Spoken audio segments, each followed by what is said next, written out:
Now we're ready to begin our slat construction. First we do inventory. There aren't a lot of parts. We have a number of ribs which are pre-drilled, which will make our job very nice, and some gussets, and most important are the skins. Now we have 2 wings but 4 slat skins. The reason for that is each wing will get an inboard and an outboard skin to make up the slats. The shorter skin is the inboard. What I call the bottom is the shorter length of the skin as opposed to the top that's going to curve over the bottom. So I'm laying these down on their short section. And we're going to begin working on the passenger or right side set of slats. Now it's important to identify which one are for the right versus the left side because they are different. We know that the shorter skin is the inboard. The reason I know that this one is the passenger or right side is if you picture your wing, this will go against the fuselage. And so notice the distance between this slot and the edge of the skin is very narrow. And that's because where this attaches will be against the fuselage. So the other inboard skin will have a different configuration. It'll have its slot very close on the opposite side. So make sure you mark each piece accordingly so you don't mix them up. Now, as far as the outboard or larger, longer skin, the way to determine which is the left versus the right or passenger versus pilot is to look at the opposite end.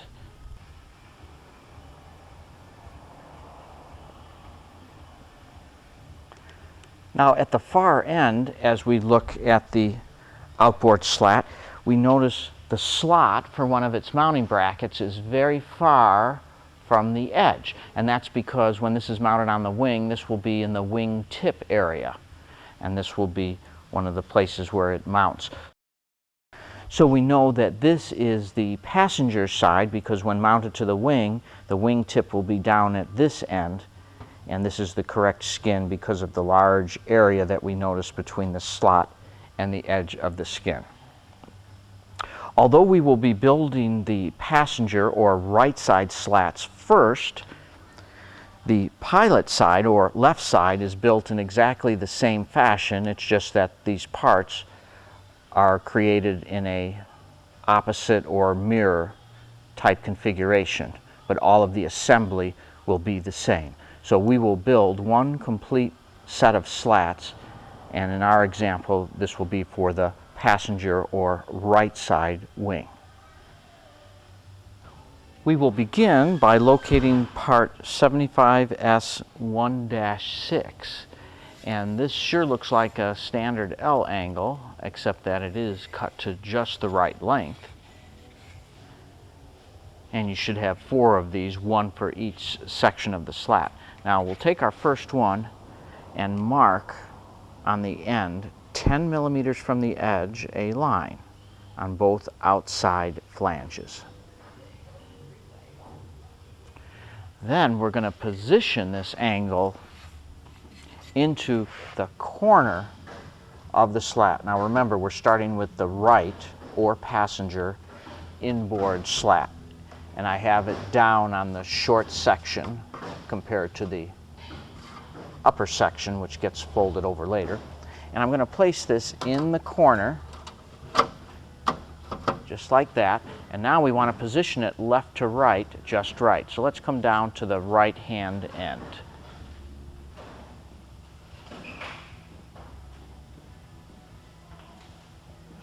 Now we see the pre-drilled holes for where the last rib is going to go on the right side.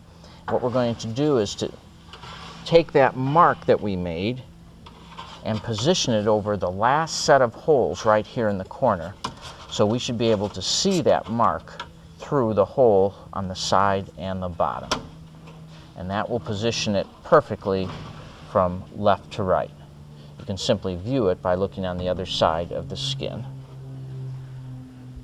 Here's a view from the end. Now notice all of the pre-drilled holes along the entire length on the bottom and the top.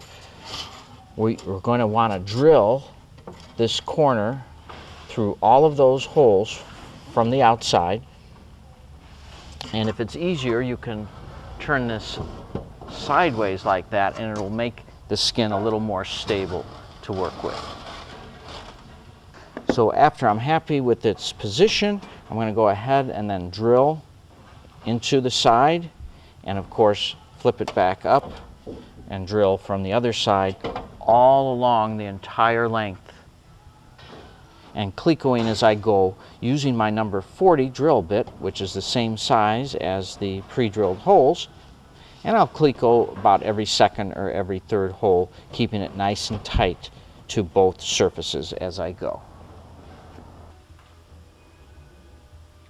And before you start drilling, you can perform a sanity check by looking at the opposite end and noticing that it should look something like this, where it comes about 10 millimeters past the second to last row of rivets down there.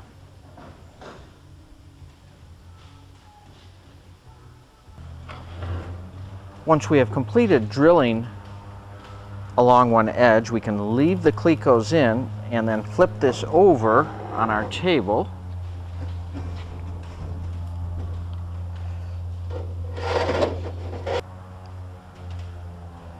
And this will allow us to then continue drilling the other edge, as long as we keep it nice and flat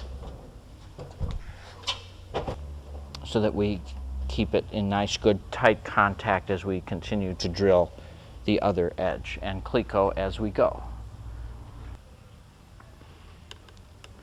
And here we are, all finished, both sides for the full length.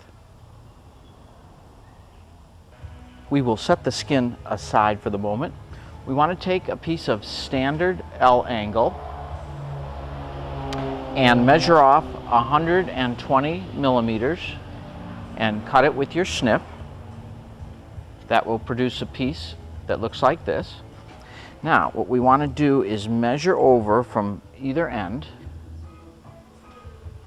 50 millimeters over, and put a mark right in the corner, and then another 35 millimeters for a total of 85 millimeters from the edge, and put another mark.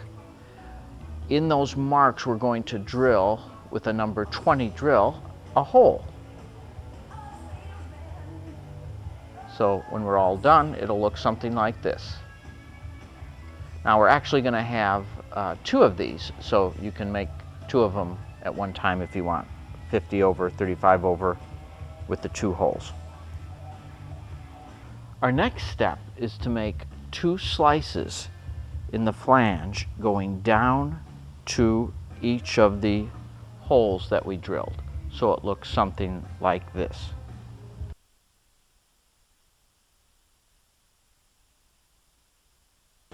I simply used my snips and cut down with two cuts to each of the holes. The purpose for this is that we can now bend this in this direction. We'll bend it gently, and this is what we're going to use it for.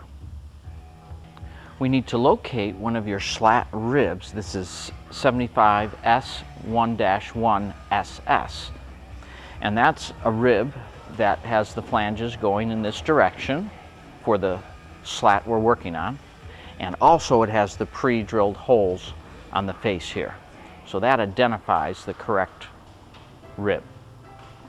Now our goal is to take this piece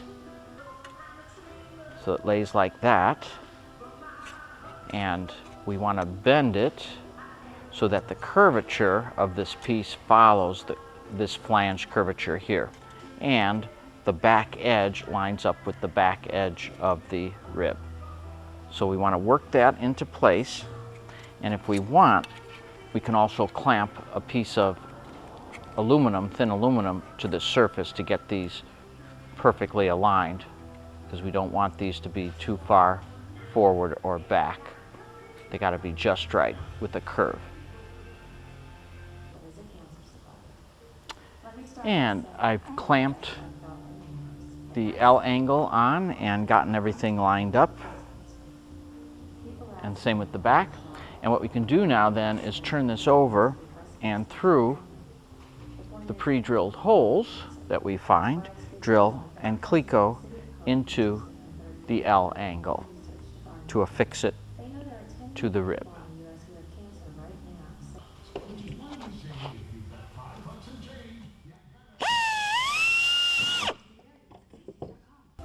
And there's what it looks like when we're all done. I got a couple of clecos in there, and I ended up drilling 5 holes into it. Now, our next step is to take the bracket, which looks like this, and that is 75S1-4, and if you look closely, the holes will line up with the holes in the rib if you hold it just right. And what we want to do is uncleco the bracket and slide this in between and recleco it together.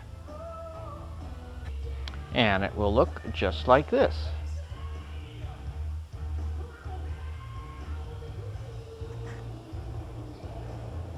Now we want to make 2 of these be identical, and after we've made our second one, we want to come back and open up all the holes that we drilled so far to A4 size, which is your number 30 drill, and then we want to deburr, apply corrosion, and rivet this, and we'll end up with 2 assemblies just like this. I should also mention, if you find that a corner of this is sticking above the surface of the rib, make sure you trim that off so that there is no interference. And here's the completed bracket, riveted. So we'll have 2 of these that are identical, and we're ready now to insert them into the skin. We also want to be ready with this other rib. Now there's no preparation work. It already comes pre-drilled top and bottom and does not have any holes on the side because this one does not have a bracket to it, but we'll use this in the middle. Same part number without the SS at the end. Now you may have noticed that I moved the clecos from the outside to the inside for this corner piece. That's not required. It was just one way to make it a little easier. Still have the ones in the side and the ones going the other direction. You can move those inside or out depending whether they get in your way or not. That way I could let this sit on the table.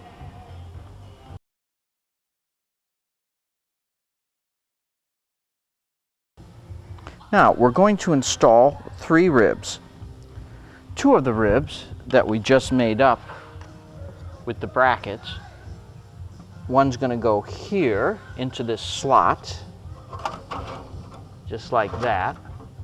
The other one that's identical to this will go at the other end where there is another slot. And we'll put that right in here. The bracket goes through the slot, and then we're going to end up bending the skin to match the curve and go into the pre-drilled holes. Now in the center of the skin, at this set of pre-drilled holes, we are going to put the rib, the plain rib in, like that. So 3 ribs need to be installed. It helps a little bit with the second person, though not required, because we have to bend the skin to fit this and cleco into the holes down below. Not difficult. We may stand this up on end to make it even easier to see. Now I'm going to install the first one, the middle one, and I'm simply clecoing in through the pre-drilled holes in the very bottom of the slat skin, matching up with the holes in the flange of the rib. And it is bending the skin of the slat to the contour of the flange of the rib.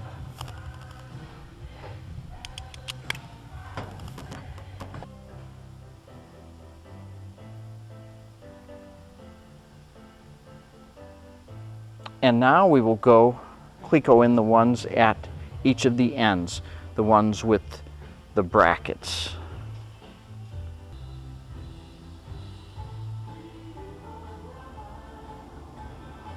The bracket will go through the slot, and we will once again cleco like we did before through the pre-drilled holes.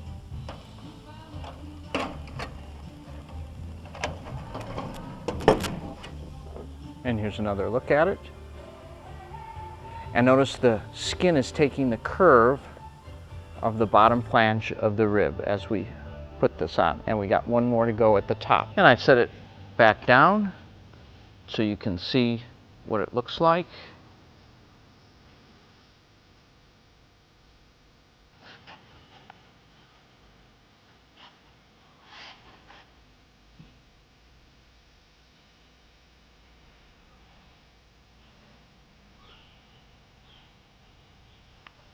And we still have a few more clecos to put in.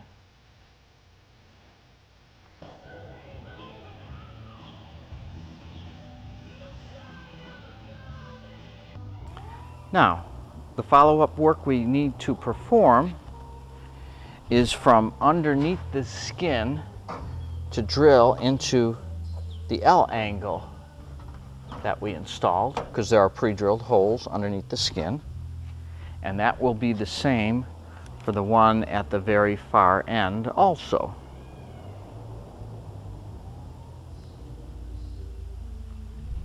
And that will tie this together very nicely once we drill and cleco that.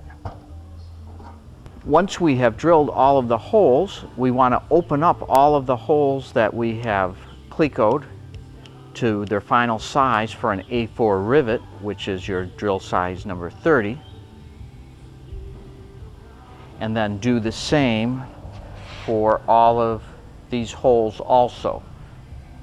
Because at this stage, after we've opened up all the holes, we want to take everything apart and deburr and assemble it and rivet it, because we need to rivet, and of course add our corrosion protection in there too.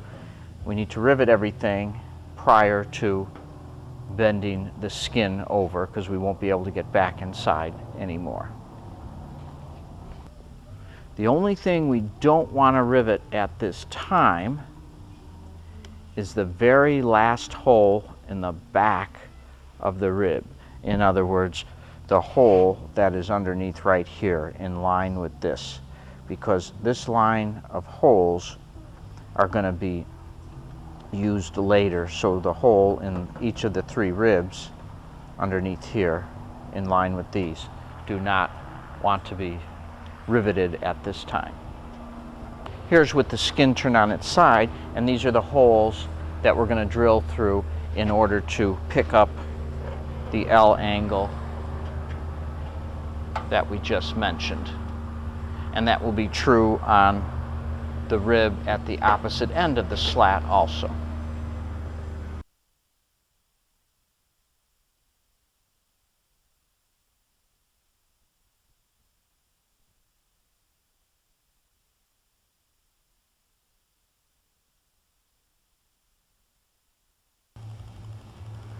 Now we have it all riveted. Notice that at the very end, where we're going to have a tip, we did not rivet. And also notice that top rivet line, which is the back end of the ribs, we also did not rivet.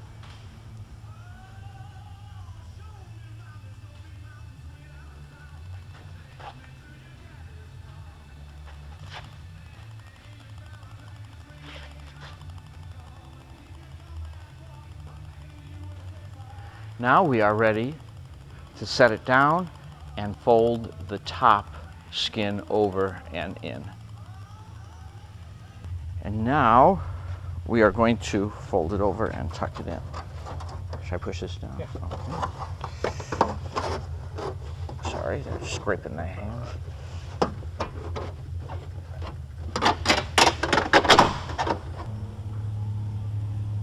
And that should be secure all by itself. Now we're going to flip it over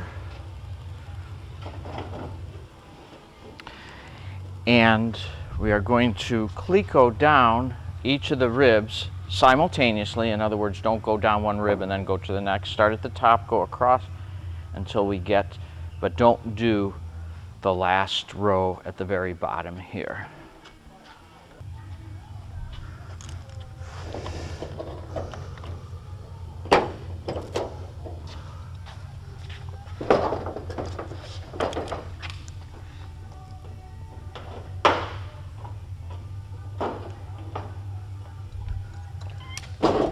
Oh, kitty.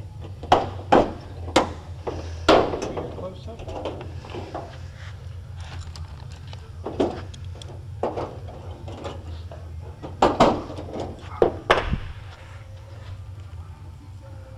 Now our next step is to flip it over.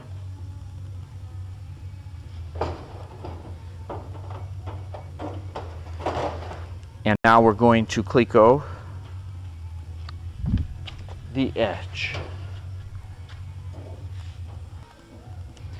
Now we can turn it back over and attempt the very last row. Excellent. Oh, I see light. I see.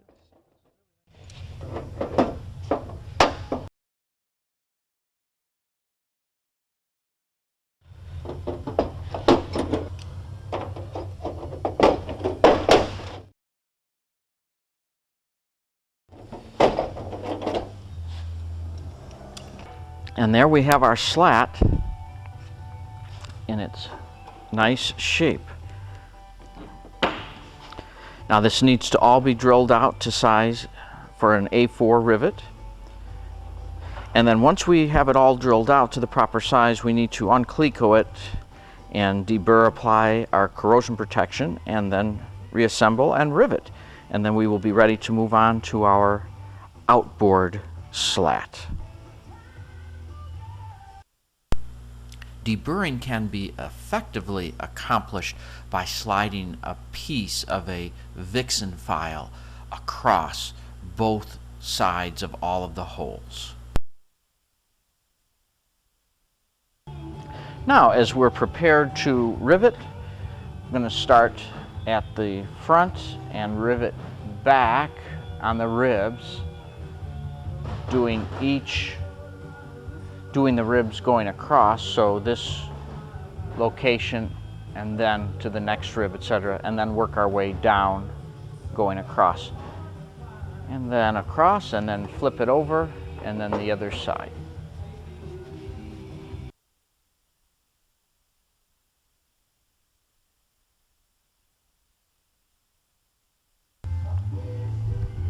And there we have it, nicely done. Notice that we are not going to rivet the very edge here because we will have a tip that will slide in there.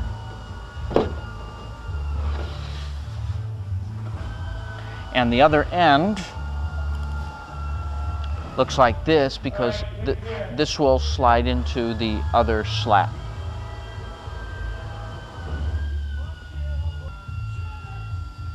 The outboard slat is made in a similar fashion. We will go ahead and repeat the steps. Now here's the outboard flap for the right wing, passenger wing.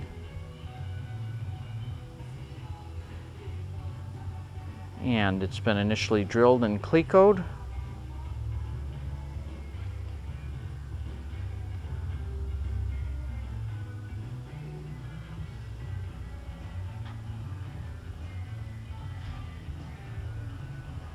And this is the wingtip end. Now we're going to drill to final size, rivet, and pull the top down like we did for the inboard slat.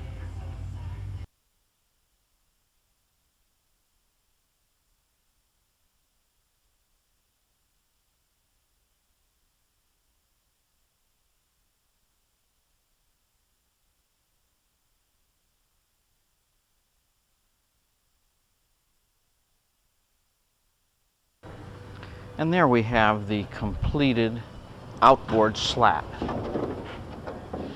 Now, this end will get connected to the inboard slat overlap, and the opposite end will get the tip. And this last set of rivet holes are for attaching the tip. The inner and outer slats need to be joined to make one continuous piece. This is accomplished by squeezing the inboard slat inside of the skin of the outboard slat. This is a little difficult to do, and we have a technique that will help. If we place a mark on the rear edge of the inboard slat, approximately 20 millimeters in, and we'll use a punch to make a mark, and then use a number 20 size drill bit to make a hole. This hole will provide a stop as we snip away the material, and then use a file to clean it up so that there are no jagged edges. Now, before inserting this into the other slat, we're going to make a line approximately 20 millimeters or so from the edge. And now we can slip them together with much greater ease, and the line will help us adjust how far to slide it in initially. We're not going to rivet it at this point. We're merely preparing to install it on the wing for now. We can pick up the slats as a single unit, carry them up to the front of the wing, and attach them to the wing using the slats brackets. Cleco them on, and this will automatically adjust how far the two slats slide into each other. Notice we've drawn a line 10 millimeters in from the edge and marked some pilot locations. We should go ahead and drill these locations, use your plans, and Cleco in place. Then we can remove the slats while they are Clecoed and finish marking and drilling all the way around the back side of the slat. We can then rivet and reinstall on our wing as one single unit.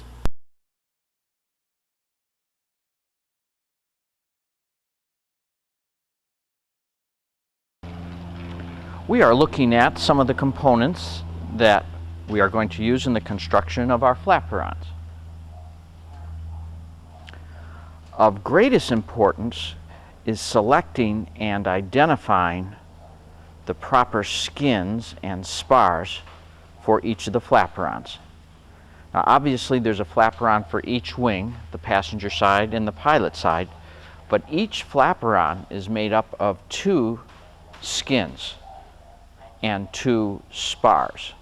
So we need to identify and label the correct inboard and outboard of the left and right flaperon that go with each wing.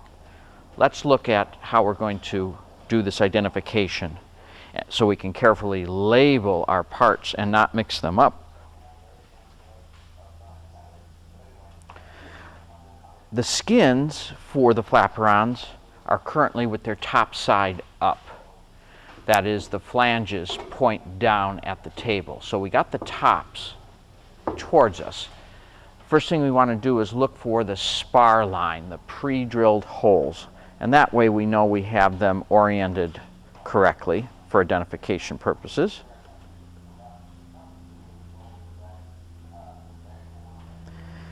We have a spar line, and we also have a rib line.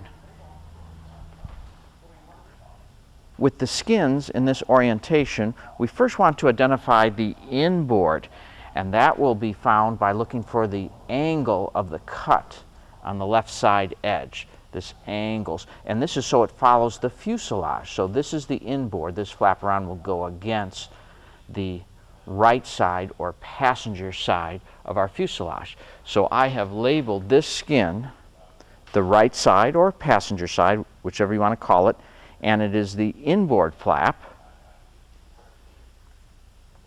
And also, another way I know that this is the inboard flap is that its length is shorter than its corresponding outboard flap.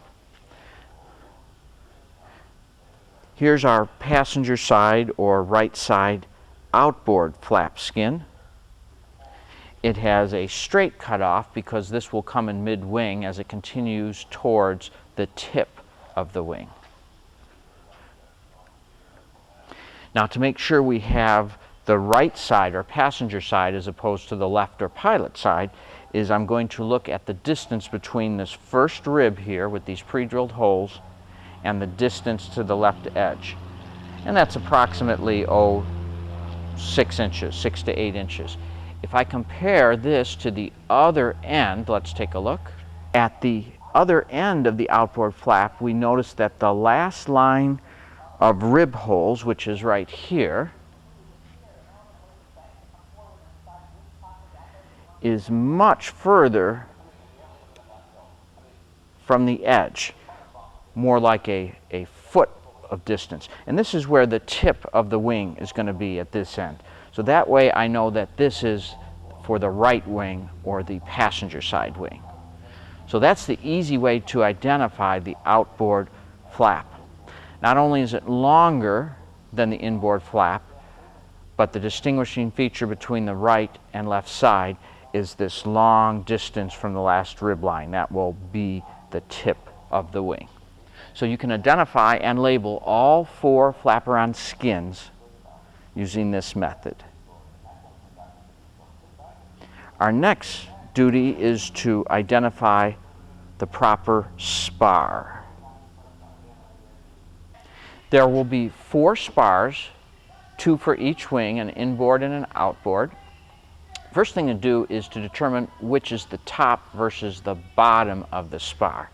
And the easiest way is to look at the end. You will notice that one of the flanges is tighter or smaller than 90 degrees. That is the top. So I've labeled the tighter flange the top or up. And I will do that with each spar. Then the shorter spar in length will be your inboard spars, so that will match your skins, which are also shorter on the inboard side as opposed to the outboard. And then our last task is to identify the right versus the left spar, and that's easy to do. We simply need to match up the spar with the corresponding skins to make the proper identification easy. So let's start with the inboard. I'm going to take my inboard spar, and we've already labeled the direction of up, so I want to make sure that is up. And of course, the web of the spar should be forward, the flange should be backwards, and we'll simply hold it up to the spar line, the pre-drilled holes. And what we will notice is that if we look at the rib line of the skin, we should find that if we have selected the correct spar, the holes will be in line with the rib line. If we have picked up the incorrect spar, those holes will not match, they'll be off. So that's the easiest way to do that, and once you have identified it, make sure you mark it appropriately so that you don't mix these up. So this is our right inboard flaperon spar. We will be building our right side flaperons first, or the passenger side. The left side or the pilot side flaperons are built in the same way from a construction standpoint. The only difference being that some of the ribs will be turned the opposite direction, and that will become intuitive once you build one set of flaps. And also this is documented in your plans. With the components now identified, we can begin building our flaperons. So we begin with our right inboard spar, and remember we have our up identified, so we're going to make sure that we see that the pre-drilled holes on the spar are always on the bottom. And we should also note that along the spar we have pre-drilled holes that identify where the ribs go. So it's not a problem understanding where to locate the ribs. So you should find 4 locations for 4 ribs. The ribs we want to use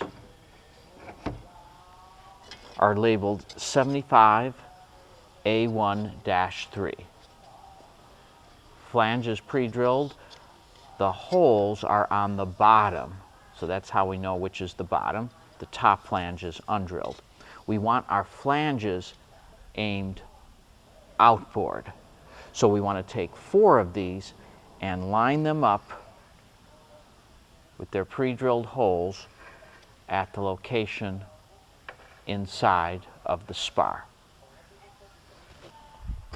And I've simply clecoed them in place. You can cleco from the front or from the rear.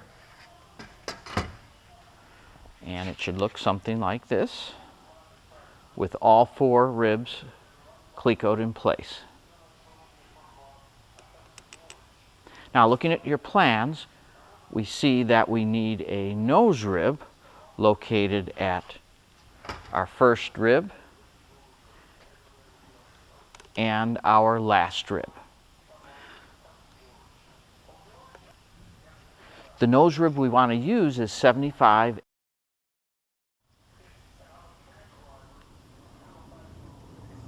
And the flange is pre-drilled, so this will line up nicely in front of our ribs. We want these situated so that, and the bottom is with the 90 degrees, that identifies the bottom.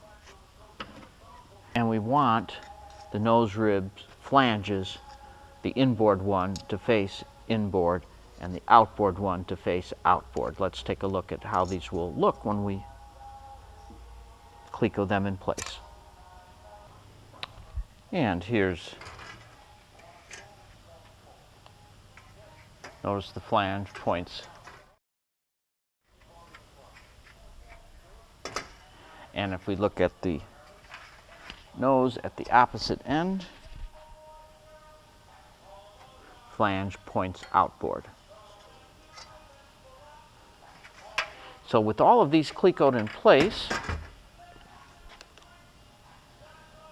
we can now go ahead and open up the holes through the spar and the ribs to their final size for an A4 rivet. So use your number 30 drill and drill through the ribs and the spar, and then cleco with your copper colored clecos. Here's a view from the other direction.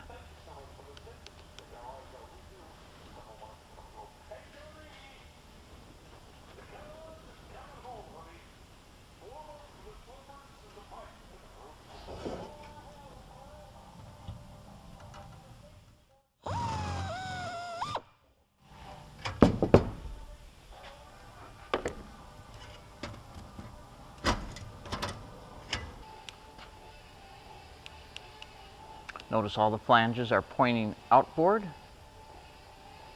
for the rear ribs. At this point, we can disassemble, deburr, apply our corrosion protection, and then let's rivet. These all should be A4 size rivets. Be sure and check your plans to verify.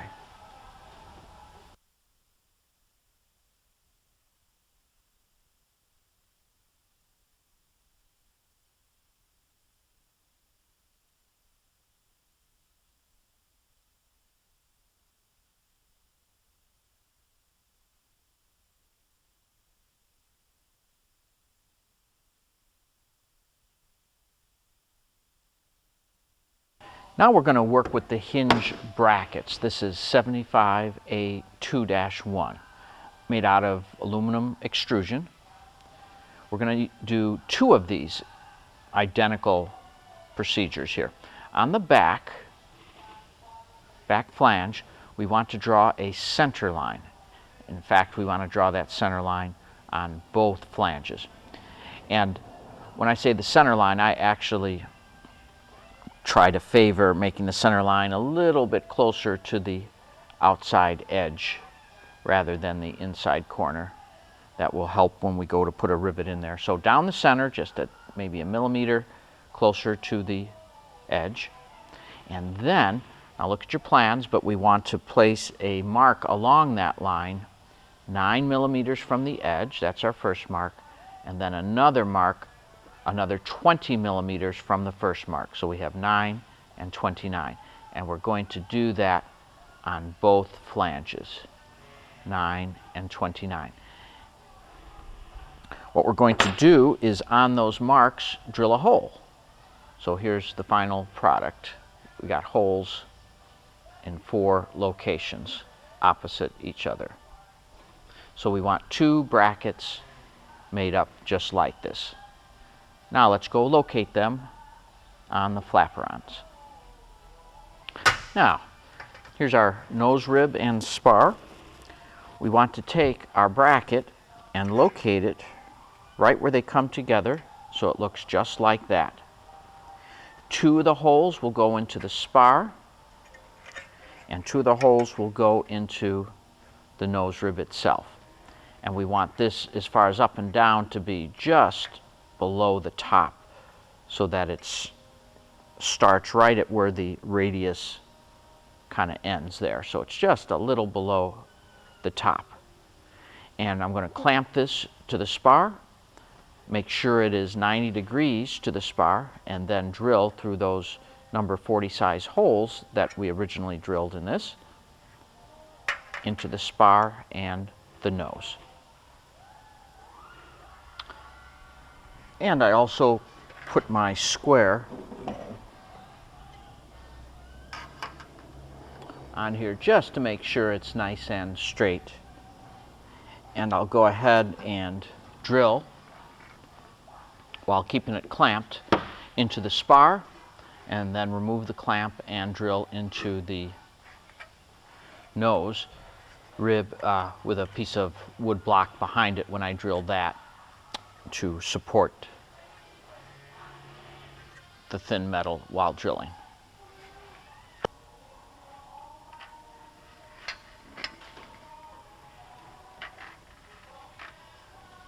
Now remember, this is the top side of the spar. We now need to open these holes up for our final rivet sizes, which are going to be A5. So all 4 of these holes need to be opened up with our number 20 size drill. And then we're going to repeat this for the other nose rib at the other side of the spar. Now our next step is to mark a line that starts at the bottom of the spar where it intersects the angle and then goes down to right where the angle ends at the corner. We are going to remove that piece. We can use a bandsaw or other means, and then file it smooth so that there are no teeth marks. If we go to the other side of the spar,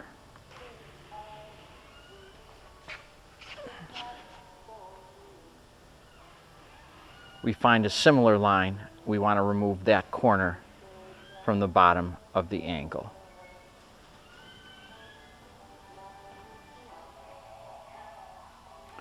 Here's the bracket riveted in place.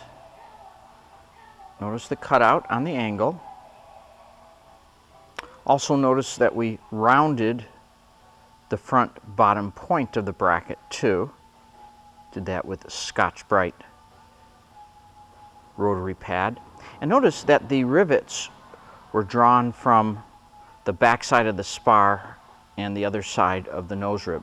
That's because the general rule is the head of the rivet should be on the thinner metal, and clearly the spar and the nose rib are much thinner than the bracket, which is a thick extrusion.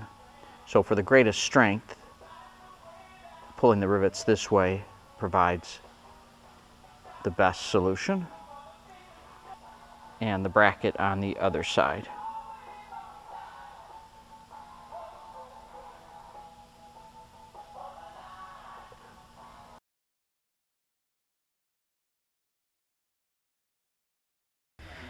Now we're going to go get the skin that matches the spar. So this is the right or passenger side inboard skin that we identified earlier.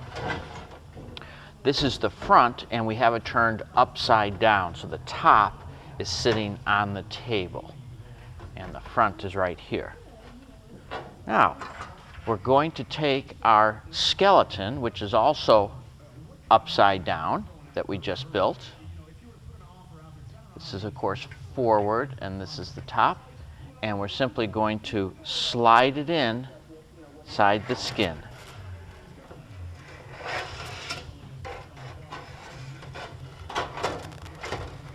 Line it up with the edge, and the spar lines up with the spar. We have pre-drilled holes, so I'm going to go ahead and cleco with my silver clecos the ribs and the spars. I'm going to leave the nose alone at this time.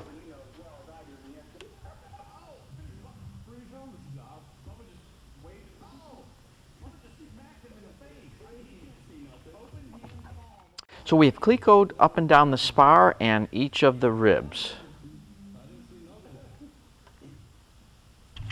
Now this is the end that goes towards the fuselage, the angled end. We need to put a rib there. We have two choices. These two ribs look identical, but one is made out of a thicker material. This is 75A1-1R. The R is for the root rib, and it's made out of, I believe it's 25 thousandths or 20 thousandths. This one's made out of 16 thousandths, and this is 75A1-1. So the R means it's for the root rib, and it's noticeably a heavier material than this one. So use the heavy one, the 1-1R, and it has pre-drilled holes in the bottom and will fit very nicely right here, and we want to cleco that in place. Now let's go down to the other end, the end that will attach to the other half of the flaperon. And at the opposite end, we're going to use the lighter gauge ribs, 7A1-1, made out of 16 thousandths, and it will also cleco in place very nicely through the pre-drilled holes in the flange. And we'll cleco that together. After both ribs are on and everything's clecoed up, you can start drilling out for A4 rivets. That would be a drill bit size 30, all of these holes, and then re-cleco with the copper colored clecos. Now we want to turn it over, but of course we don't want the flaperon to be resting on the top of these clecos. So make sure you put down a beam, be it a piece of lumber or aluminum or steel, something nice and straight, tall enough to prevent these clecos from touching the table when we flip it around. All right, we have it turned over and supported on some nice straight beams. And the idea here is that our clecos do not touch the table, so they need to be tall enough to keep those clecos from touching. And we want them straight so that we don't get any twist into our flaperon. Now, our goal is to drill the pre-drilled holes in the skin, which are along the rib lines and the spar line, into the ribs and the spar, which do not have any holes. I'm going to start at the back along each of the ribs as we go down, and then slowly progress upwards as I drill and cleco with my number 40 drill bit, so that we kind of move the skin forward to keep it nice and flat and wrinkle free, and then we'll end up at the spar and drill those across. And I'll start with my number 40 drill bit, and once I get them drilled out to number size 40, then I will open them up for an A4 rivet, which is our drill size number 30, until we get the entire surface all drilled out, including the end ribs and every rib in between.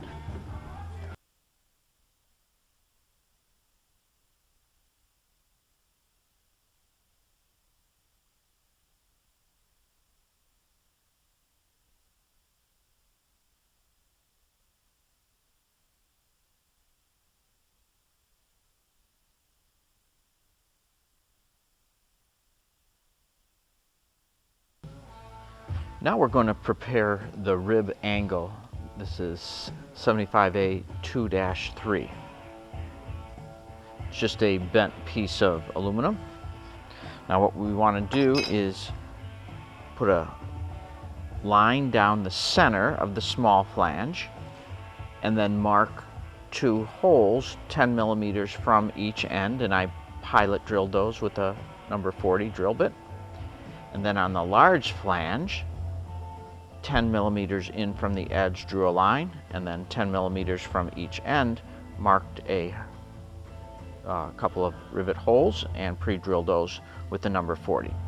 Now we're going to use this to fit inside of our ribs at the end. Now it's a bit of a tight fit because of the corners up here, so I'm going to trim these corners back so that it fits a little nicer. This will be easier to understand when you go to insert this, because of the interference at the very corners. It has to fit inside nice and flat. So my trimming looks something like this. Just took a little bit off of the top and the bottom, made a slight angle, and it fits inside a little bit nicer. Now this operation will be the same at both ends of the flatperon. Here we have the tip of your end rib, and here's the spar. We're going to take the L angle, and we want the large flange to be against the spar, and the small flange will go against the inside of the rib. So for purposes of drilling, we're going to push it all the way tight to the rib, and notice that we want to leave some rivets, we want to leave some clecos into the rib so that the rib is held at the right location, and that way we can get a good fit. So I'm going to use a drill, probably my angle drill, to mark and drill into the spar through my pre-drilled holes in my L angle, keeping this piece tight to the rib. Eventually we'll put this piece on the other side of the spar behind it, but for now this is a great way to be able to drill and find those 2 holes into the spar. So I've drilled my 2 holes. Now I'm going to remove this and place it on the back side of the spar, because that's where it belongs ultimately. And then I will uncleco the skin so we can drill the other 2 holes to the rib itself. I've clecoed the L angle to the other side, the back side of the spar. I have lifted the skin away by unclecoing it as necessary. And now I'm going to clamp the inner flange of the L to the rib so that it does not move, because I'm going to need to remove the skin in order to drill it out. So my clamp is in place, and now I can remove the skeleton from the skin. Now by unclecoing the rib from the skin and the skeleton, we can remove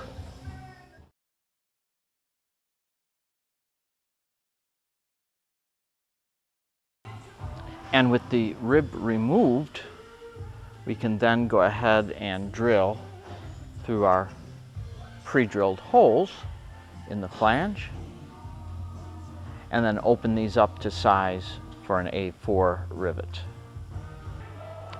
And after deburring, we can then rivet this and reinstall. And when it's all finally assembled, remember that bracket goes behind the spar, not in front of it. Now on the inboard side, the procedure is the same. However, after we have located the bracket on the spar and drilled the holes for it, we don't want to drill the holes for the rib side yet. What we want to do is remove the rib prior to drilling it and set it on your bench. We have removed the rib. We have left the bracket in place, but we're not going to drill this side yet. We'll leave that undrilled. With the rib on our bench, now this is the rib that will be against our fuselage, and it will attach to our control rods.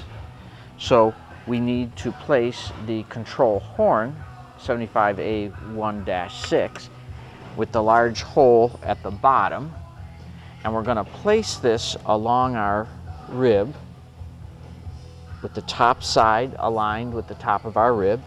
And check your plans, but it calls for 70 millimeters from the edge to the center of the hole.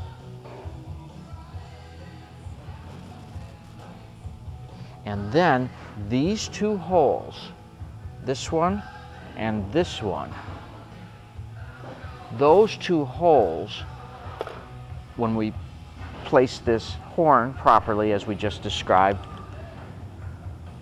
will fall into the edge of this bracket when we're all done. So what we're going to do is pre-drill all of these holes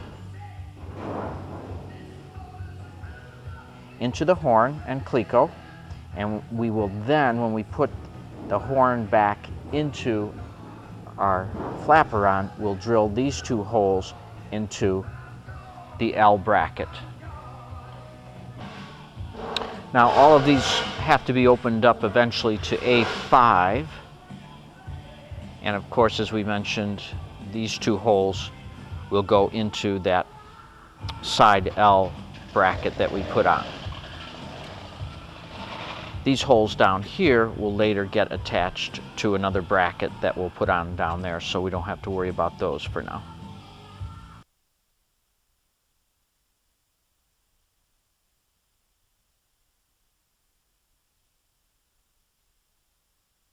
Now on the other side of the flaperon horn, we want to place an L in here. I've cut myself an L that basically goes from the front of the skin to just before this hole right there. This is just a standard L, and I want to be able to use these holes. So what I'm going to do is, for the moment, I'll cheat a little bit and slide it underneath.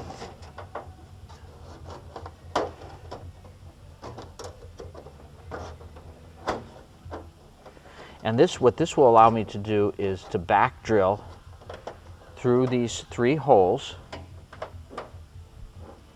into the L, and then I'm going to add a fourth one in between these two, as we need 4 rivets into the bottom of this L. And then of course we will back drill through the horn to catch the other 4 holes there.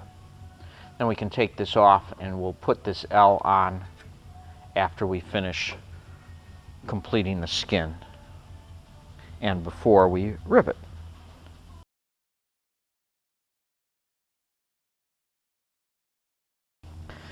Now I'm going to disassemble and deburr the skin, add our corrosion protection, and reassemble. And what we're going to end up doing is riveting the top completely and then we'll come back to this point and finish doing the front nose and then riveting that. Now we finished riveting the top. We are going to turn it over and fold over the nose and rivet the bottom. As part of my deburring operation, I am drilling out the flap that we fold over on the bottom to size 30, drilling all the holes to size 30 and then deburring both sides, so that when we fold this over, we only need to fold it over once, cleco, and rivet when we get to that stage.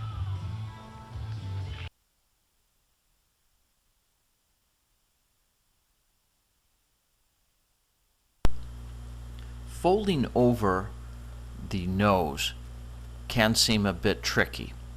Here's a couple of hints that will make your life much easier. Notice the strip of wood. It's a 2x2 that is anchored nicely. It's screwed down to the tabletop. That forms a barrier so that as you pull the nose skin back and down, the flaperon won't go sliding off the table. It holds it very nicely.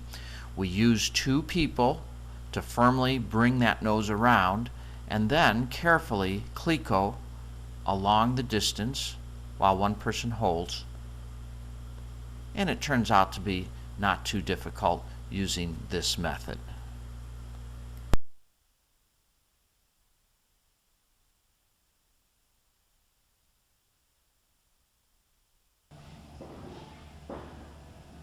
It's important to cleco at least every other hole to keep that nose nice and tight while riveting.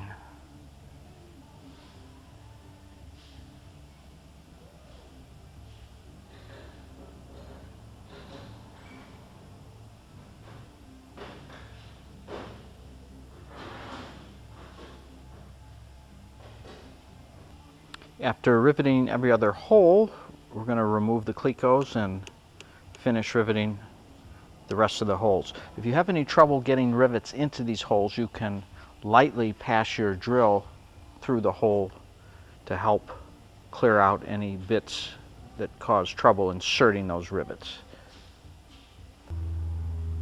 And now we have finished riveting the bottom.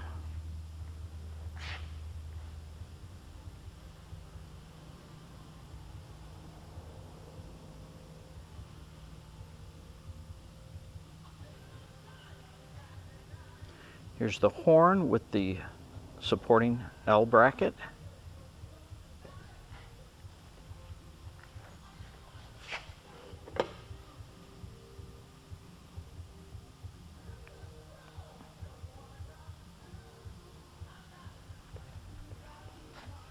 And at the other end,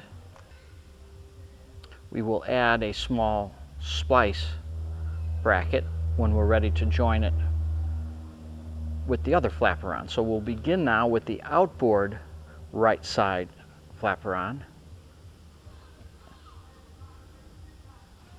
and set this one aside. And here's the plastic tip that we'll install in the outboard, or the very tip end of the outboard flaperon. Now it will be inserted, and we'll use our pre-drilled holes, and we want to get a nice tight fit up at the nose. One little technique we used was to trim out a notch, and what this allowed us to do is to get this nose to push up and get real tight, because the radius is pretty sharp up here, and without removing that notch, there's a little bit of a gap. So that just aided us in getting a nice tight fit. And this will slip inside.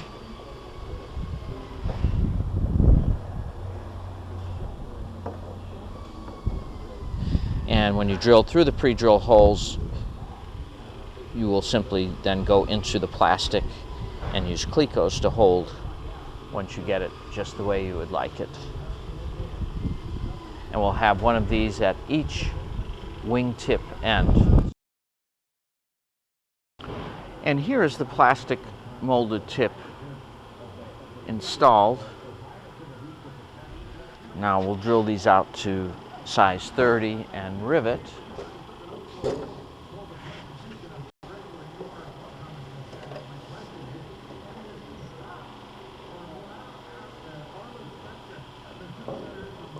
And got a nice tight fit up at the top there.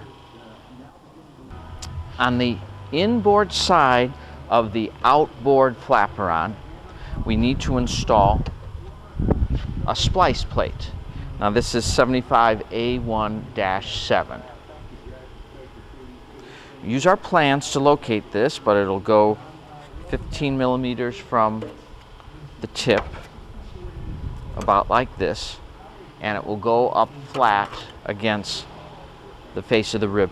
If your skins are protruding past the web, the outside face or web of the rib, you may want to file them back because we want a good match surface to surface of the splice plate and the rib. And we'll put in our 3 A4 rivets as per our plans, and the top will line up with the very top of your skin right there. We're also going to install one of these on the outboard rib of our inboard flaperon. In preparation for mounting the flaperons, we first want to draw a center line on each of the brackets.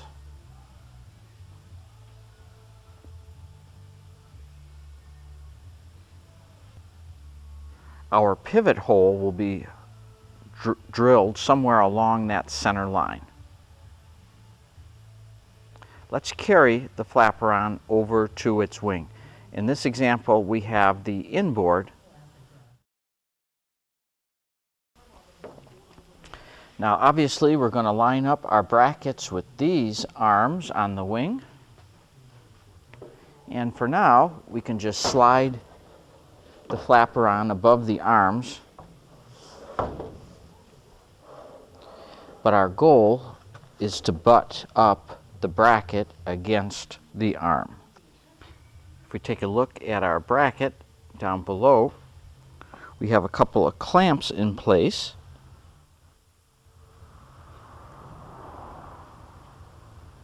And same with down at the other end. And we want to line up the pre-drilled hole in the flaperon arm with the line we made on the bracket, and that will set one position. Our other choice then is to lower or raise the flaperon along that line we drew until we get our gap even between the trailing edge of the wing and the flaperon. Once we have this set to spec, and check your plans for that specification, we can then go ahead and drill using a number 40 drill bit the location along that line in the bracket on both ends. Of course, this will have to be opened up for a 3/16 bolt, and then in the flaperon arm we're going to open up to 1/4 inch with a bushing. We'll repeat this for the outboard flaperon independently, and then we will join the two flaperons together. Once you have it adjusted so that it is within the factory specification and you measure all along the length of the flaperon, you can go ahead then and drill the brackets. This distance will stay the same when you rotate the flaperon as we are riding the radius of the nose.